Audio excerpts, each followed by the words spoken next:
In today's video, I'm going to teach you how to package an Adobe Illustrator file for handoff and archiving.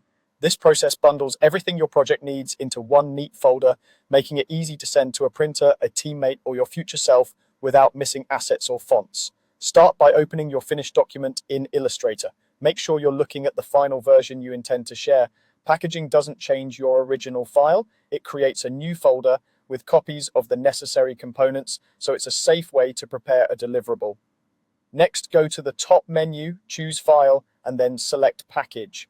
Think of the Package feature as a smart collector. It gathers your Illustrator file and all its dependencies in one place, so the layout looks the same no matter where it's opened. When the Package dialog box appears, choose the folder location where you want Illustrator to save the packaged files. Pick a destination you'll remember, like a project folder on your desktop or a dedicated handoff directory. Many people include the project name and date in the folder name to keep things organized. Illustrator will collect several items for you.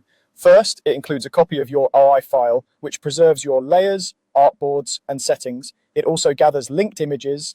These are graphics you placed into your document that live outside the file.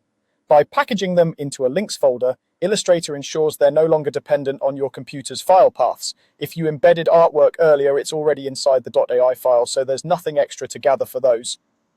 Fonts are included when licensing allows. Some fonts can be packaged, so the recipient sees your design exactly as you intended. If a font has restrictions, Illustrator will note that and may not include it.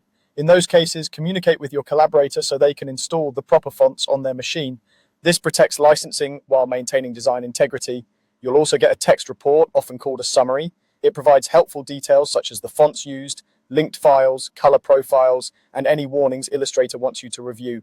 This document is handy for printers and project archives because it records the technical snapshot of your file. Finally, click Package to confirm. Illustrator will create the folder at your chosen location with the .ai file, linked images, any allowed fonts, and the report. That's it. Your project